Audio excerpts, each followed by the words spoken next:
O Salmo 71 é uma continuidade do Salmo 70. E nós estamos aqui diante do segundo livro de Salmos. Vamos começar o terceiro a partir do Salmo 72. Rei Davi então fala para Deus que ele precisa ser guardado, né? Ele roga a Deus que ele não seja envergonhado mais. Esse salmo específico fala do seu filho Absalão, que o persegue. E o próximo salmo, que é o Salmo 72, nós vamos ver o rei Davi falando do seu filho Salomão, né? O rei mais justo, o mais sábio que já existiu. É interessante que nesse salmo há várias vezes a menção de dois nomes divinos, que são Adonai e Elohim. Quando a gente coloca isso em termos de árvore da vida, nós temos que Adonai, ele se conecta à dimensão de Malhut, a dimensão terrena, e Elohim, a dimensão de Biná. Biná, para quem não conhece a árvore da vida, é a dimensão do intelecto, da sapiência. E Malhut é a dimensão terrena. A gente diz que Malhut é a filha de Biná na Kabbalah. Mas vamos lá, vamos entender esse processo. No versículo 17, ele diz: E mesmo até a velhice e as cãs, ó Deus, não me abandones, até que eu proclame tua força à geração, acraseado.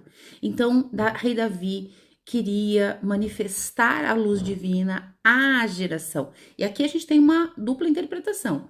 Eu posso manifestar a luz para a minha geração, ou eu posso manifestar a luz divina para a geração dos meus filhos, as futuras gerações, as gerações que se sucederão, para todos que ainda virão o teu poder.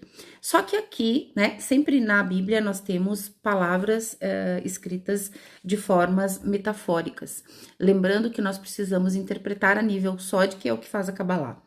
Ele diz o seguinte, no versículo 15, minha boca falará da tua retidão, o dia inteiro da tua salvação, pois não conheço os seus números. A palavra números, na verdade, ela, no hebraico, ela fala de Sefirot ou Seforot, que fala então, menciona as dimensões divinas, que na verdade nada mais são do que as nossas dimensões. Então é como que se o rei Davi precisasse fazer durante toda essa jornada antes do Salmo 72, e nós temos aí os 72 nomes de Deus, é uma caminhada. Então imagine você, quando você fala de alguém, muitas vezes você fala sem conhecer. E eu diria que a relação com Deus, ela precisa ser experimentada, que foi o que o rei Davi fez. Ele experimenta Deus em todas as suas dimensões. E aí há a menção da filiação, por exemplo.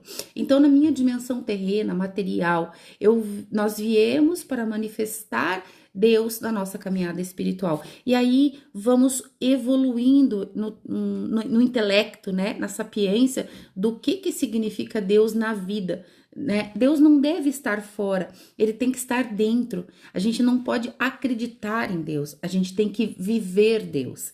Então, estes salmos falam dessa emuná, que é acreditar que nós somos essa manifestação divina, acreditar em nós, para que Deus se manifeste através de nós na nossa caminhada terrena.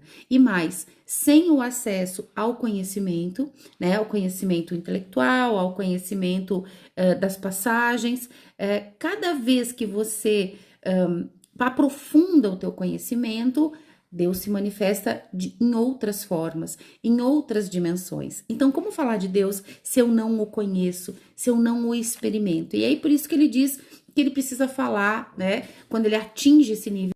Rei Davi, então, ele manifesta Deus no seu nível máximo. Isso quer dizer o quê? Uma vida sem o apego à matéria, uma vida trabalhando as emoções, uma vida onde eu trabalho as minhas palavras, onde eu trabalho o amor por mim e pelo próximo, onde eu trabalho os limites, onde eu tenho consciência desse Deus manifesto. E aí sim, eu não preciso falar de Deus, Eu mostro Deus a partir dos meus comportamentos, das minhas atitudes. Isso influencia muito mais as gerações do que tudo aquilo que a gente fala. Um grande beijo, até o Salmo 72 e a gente fecha esse último livro.